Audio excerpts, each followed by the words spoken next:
यहाँ से शुरू होती है कहानी कि जब कौन बुलाने गया, शराबी किसको, लल्लू को बुलाने गया तो उसे अंदर कमरे से सिसकने की आवाजें सुनाई दी।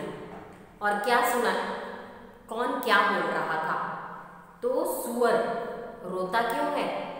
कुंवर साहब ने 2 लातें ही तो लगाई हैं, गोली से मार तो नहीं दिया। कर्कश स्वर से लल्लू बोल रहा था, किंतु उत्तर में सिसकियों के साथ एकाध हिचकी ही सुनाई दे रही थी। बोल कौन रहा था? लल्लू, जिसे वो बुलाने गया था। तो वो क्या, किसको बोल रहा था? यानी उस बच्चे को जो रो रहा था, उसे यह बोल रहा था, मतलब अरे सुअर रोता क्यों है? कुंवर साहब ने 2 लातें ही तो लगाई हैं, तुझे कहीं गोली से मार तो थोड़ी दिया है। और वो बेचारा सिसकियाँ ले रहा था।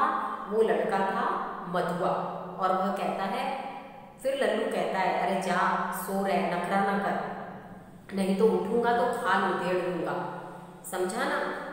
शराबी चुपचाप सुन रहा था। बालक की सिसकी बढ़ने लगी, फिर उसे सुनाई पड़ा, ले अब भागता है कि नहीं? क्यों, मार खाने पर तुला हुआ है। भयभीत बालक बाहर चला आ रहा था। समझ आ गया इतना कि लल्लू किसे बोल रहा था? अभी तक मधुआ को डांट रहा था कि रोता क्यों है। अब जब वो मधुआ रोता हुआ बाहर आ गया तो शराबी ने उसके छोटे से सुंदर गोरे मुंह को देखा। आंसू की बूंदें ढलक रही थी। बड़े दुलार से उसका मुंह पोंछते हुए उसे लेकर वह फाटक के बाहर चला गया। 10 बज रहे थे। कड़ाके की सर्दी थी, पहले ही बताया ठंडी के दिन थे। दोनों चुपचाप चलने लगे, कुछ भी बोला नहीं, बस चुपचाप उसके साथ मधुआ भी शराबी के साथ चलने लगा। शराबी की मौन सहानुभूति को उस छोटे से सरल हृदय ने स्वीकार कर लिया था। शराबी की मौन यानी चुप रहकर भी उसने जो प्यार दिखाया ना, उसी को ही उस बच्चे ने स्वीकार कर लिया और वह चुप हो गया। पर अभी वह एक तंग गली यानी एकदम पतली सी गली में से रुक जा ही रहे थे कि बालक रुका और फिर से सिसकने लगा, अंदर ही अंदर रोने लगा। तो वह झिड़क कर बोल उठा, अब क्या रोता है रे छोकरे? किसने कहा? शराबी ने। मैंने दिन भर से कुछ खाया नहीं, वो कहता है। तो शराबी कहता है, इतने बड़े घर में रहकर तूने कुछ खाया नहीं? वो कहता है, नहीं, मैं मार तो रोज ही खाता हूँ, पर आज तो मैंने खाना भी नहीं खाया। कुंवर साहब का ओवरकोट पकड़े, यानी खेल के मैदान में मैं गया था, दिन भर उनके साथ रहा, 7 बजे वापस लौटा यानी शाम को। तो काम किया तो 9 बजे तक काम किया मैंने, फिर आटा रख नहीं सका था तो रोटी बनती कैसे? यही कहने के लिए मैं लल्लू के पास गया था कि मुझे भूख लगी है, मैंने कुछ खाया नहीं। और भूख की बात होते ही फिर से बालक पर, जैसे कुछ खाया नहीं था ना, फिर से उस पर वो भूख, दीनता और भूख ने आक्रमण कर दिया और वह फिर से हिचकियाँ लेने लगा। शराबी उसका हाथ पकड़कर घसीटता हुआ उसे गली में ले चला। एक गंदी कोठरी का दरवाजा खोला। गंदी कोठरी यानी वही जो शराबी का घर था। अकेला रहता था, कुछ भी करता तो था नहीं काम, घर भी ऐसा ही लगता था। तो ऐसे ही उस कोठरी का दरवाजा खुला और टटोलते हुए सिलाई यानी माचिस, मैच बॉक्स से सलाई से मिट्टी की ढबरी जलाई। पहले ऐसे छोटे छोटे जलाने के लिए, लाइट तो होती नहीं थी घरों में, तो वो छोटे छोटे कंडील जिसको कहते हैं, वैसे वो लालटेन जिसको कहते हैं, तो ऐसे छोटा सा वो उसने जलाया। फटे कंबल के नीचे कुछ खोजने लगा। आज उसने सुबह क्या खाया था बताया ना, उसने पराठा खाया था, तो उसे एक पराठे का टुकड़ा मिला। शराबी उसे बालक के हाथ में देकर बोला, तब तक तू इसे चबा, तब तक इतना तो खा, तब तक मैं दूसरा तेरा गड़ा भरने के लिए कुछ लाता हूँ। सुनता है रे छोकरे, रोना मत, अब के रोएगा तो खूब पीटूंगा, मुझे रोने से बड़ा वैर है, पाजी कहीं का, मुझे भी रुलाने का, यानी पागल कहीं का, मुझे भी रुला देगा। शराबी गली के बाहर निकला। अब उसके हाथ में 1 रुपया था। पहले उसने क्या सोचा, शराबी पहले पैसा आता था तो सोचता क्या था, शराब पीने की। तो पहले उसने सोचा पहले एक देसी अद्दा लूँगा, यानी शराब लूँगा, और 2 आने की चाय। ध्यान से सुनना, ये एक आंसर है कि शराबी ने 1 रुपये से क्या लेने का सोचा और फिर क्या खरीद लिया। तो एक देसी अद्दा और 2 आने की चाय, पहले तो ये सोचा। फिर सोचा 2 आने की पकौड़ी, नहीं आलू मटर, अच्छा ना सही, 4 आने का मांस ही ले लूँगा। पर यह छोकरा, इसका भी तो गड़ा भरना है। फिर उसने सोचा, उसको फिर वो बच्चा याद आ गया, यह कितना खाएगा और क्या खाएगा, इसका गड़ा जो भरना है। वो आज तक मैंने कभी किसी दूसरे के बारे में सोचा ही नहीं, तो क्या ले चलूं, पहले एक अद्दा तो ले ही लूं। इतना सोचते सोचते उसकी आंखों पर बिजली के प्रकाश की झलक पड़ी, यानी कुछ और मस्तिष्क में कुछ और चला। उसने अपने को एक मिठाई की दुकान पर खड़ा पाया। वह शराब का अद्दा लेना भूलकर क्या लिया उसने, मिठाई पूरी खरीदने लगा। नमकीन लेना भी न भूला। पूरा 1 रुपये का सामान लेकर वह दुकान से हटा। जल्द पहुंचने के लिए जल्दी से दौड़ने लगा। अपनी कोठरी में पहुंचकर उसने दोनों की बात बालक के सामने सजा दी, यानी जो लाया था वो वैसे बाउल में बालक के सामने सजा दिया। उसकी सुगंध से बालक के गले में एक तरावट पहुंची, यानी एक राहत मिली। वह मुस्कुराने लगा। शराबी ने मिट्टी की गगरी से पानी उड़ेलते हुए कहा, नटखट कहीं का, हंसता है, सौंधी बास नाक में पहुंची ना, ले अब खूब ठूंस कर खा ले। और फिर रोया कि पिटा।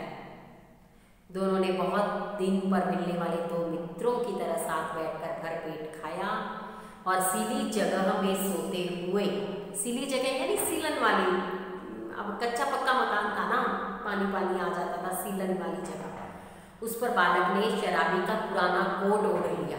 ठंडी थी और जगह भी सीलन वाली, तो शराबी का पुराना कोट उसने ओढ़ लिया। जब बच्चा सो गया तो शराबी भी कंबल तान कर सो गया, ब्लैंकेट ओढ़कर सो गया। सोचा था आज 7 दिन बाद भरपेट पीऊँगा, फिर शराबी सोचता है, पर ये छोकरा, ये लड़का कहाँ से आ गया, न जाने कहाँ से आ गया। एक चिंतापूर्ण आलोक में आज उसने पहले शराबी ने आँख खोली, यानी जब अगले दिन वह उठा ना, तो आज तक उसने कभी कोई चिंता की ही नहीं थी। आराम से उठता था, थोड़ा बहुत खा लेता था, बस अपनी ज़िंदगी चला रहा था।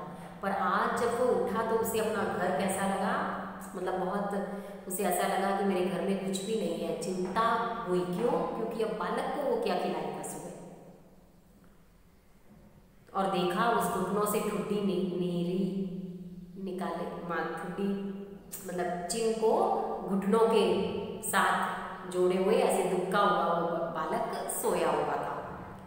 उसने तिल मिलाकर मन ही मन प्रश्न किया, किसने ऐसे सुकुमार फूल को कष्ट देने के लिए निर्दयता की सृष्टि की, यानी ऐसा कष्ट देने के लिए उसको, ऐसे बालक को इस दुनिया में क्यों भेजा, ऐसे सोचता है।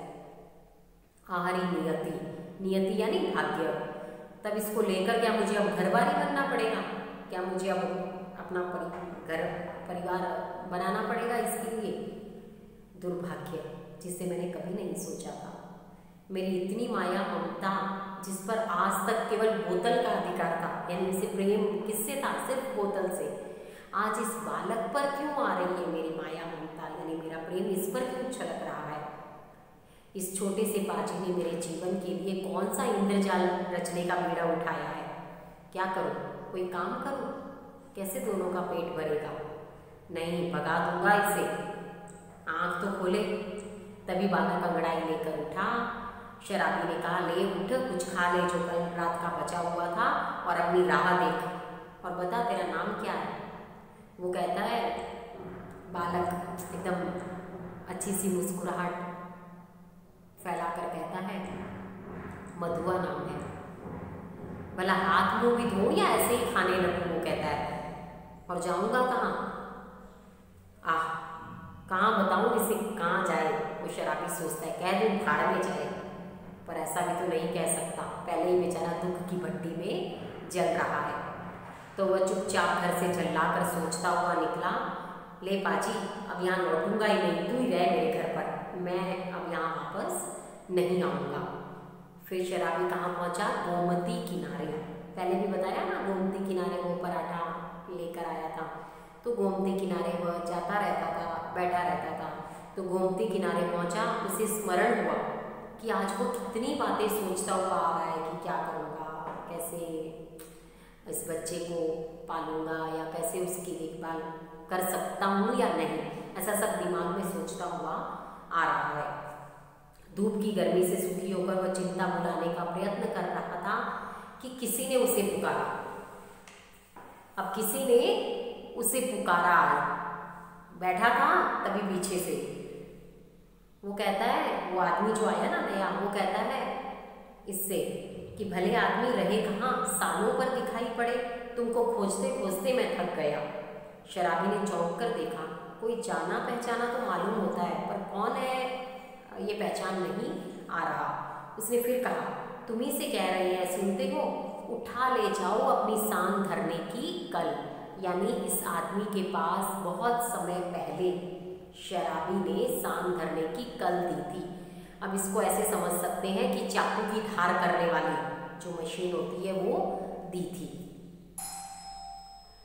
नहीं तो सड़क पर फेंक दूंगा, वो कहता है। एक ही तो कोठरी है जिसका मैं 2 रुपया देता हूँ, और क्या मुझे अपना रखने के लिए कुछ नहीं है? मतलब वो आदमी कहता है, तेरी सांग धरने की कल इतनी सारी जगह रोक कर बैठी है और मैं उस कोठरी का 2 रुपया देता हूँ, अब ले जा अपनी सांग धरने की कल। ओह राम जी, तुम हो भाई, मैं भूल गया, तो चलो आज ही उसे उठा लाता हूँ। और शराबी ने क्या सोचा कि इस कल को मैं बेच दूंगा तो थोड़ा पैसा मिल जाएगा, तो फिर से थोड़ा दिन गुजारा हो जाएगा। गोमती नहाकर राम जी पास ही अपने घर पहुँचा। शराबी को कल देते हुए उसने कहा, ले जाओ, किसी तरह मेरा इससे पिंड छूटे। बहुत दिनों बाद आज उसको कल ढूंढना पड़ा। किसी तरह अपनी कोठरी में पहुंचकर उसने देखा बालक चुपचाप बैठा है। बड़बड़ाते हुए उसने पूछा, क्यों रे, तूने कुछ खा लिया या नहीं? भरपेट खा चुका हूँ, वो देखो तुम्हारे लिए भी रखा है, बालक कहता है। और अपनी स्वाभाविक मधुर हंसी उसने बिखेर दी। रूखी कोठरी एकदम जानदार हो गई। शराबी एक क्षण भर चुप रहा, फिर चुपचाप जलपान करने के लिए करने लगा और मन ही मन सोच रहा था, ये शायद भाग्य का संकेत ही है, शायद मेरा भाग्य बदलने वाला है। चलो फिर सांग धरने का काम चलता करो, दोनों का पेट भरेगा। वही पुराना चरखा फिर सिर पड़ा, नहीं तो 2 बातें, किस्सा कहानी इधर उधर की कहकर अपना काम चला लेता था, पर अब इस लड़के के लिए तो कुछ करना पड़ेगा। तो वो कहता है, क्यों रे मधुआ, अब तू कहाँ जाएगा? वो बच्चा फिर कहता है, कहीं नहीं। यह लो, फिर क्या यहाँ जमा गड़ी है? यानी यहाँ क्या मेरे जमीन में खजाना गड़ा है कि मैं तुझे खोद खोद के खिलाता रहूँगा? तब तो फिर कोई काम करना पड़ेगा। करेगा?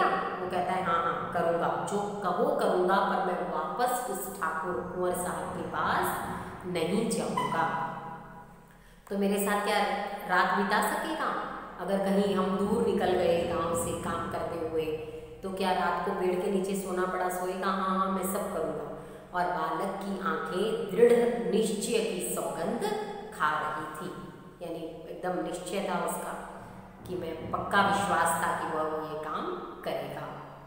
शराबी ने मन ही मन कहा, बैठे बिठाए ये काम हत्या मेरे लग गई, यानी शराब की हत्या। अब शराब पीना छोड़ दिया तो पाप कर दिया मैंने, शराबी सोच कहता है। अब शराब न पीने की मुझे सौगंध लेनी पड़ेगी। वह साथ ले जाने वाली वस्तुओं को बटोरने लगा, एक गट्ठर का और दूसरा कल का। 2 बोझ हुए। शराबी ने पूछा, तू किसे उठाएगा? वो कहता है, जिससे कहो। अच्छा, तेरा बाप जो मुझे पकड़ लेगा तो कोई नहीं पकड़ेगा, चलो मेरे बाप कभी के मर गए। शराबी आश्चर्य से उसका मुँह देखता हुआ कल उठाकर खड़ा हो गया। बालक ने गठरी ला दी, दोनों कोठरी छोड़कर चल पड़े। तो ये है स्टोरी मधुआ। तो मधुआ ने शराबी के जीवन को कैसे परिवर्तित किया, ये एक क्वेश्चन है। फिर शराबी मधुआ को कैसे लाया अपने घर, कि जब वो लल्लू के पास रो रहा था वो वहाँ से लिखना है। तो आपने स्टोरी सुनी है। इजी लगेंगे आंसर लिखना, और आंसर तो सब अब ये इसमें तो बुक में ही मिल जाएंगे। कुछ है जो अगर बड़ा लगता है तो आप अपने शब्दों में उसे लिख सकते हो। नेक्स्ट वीडियो में मैं क्वेश्चन आंसर भेजूंगी। Thank you.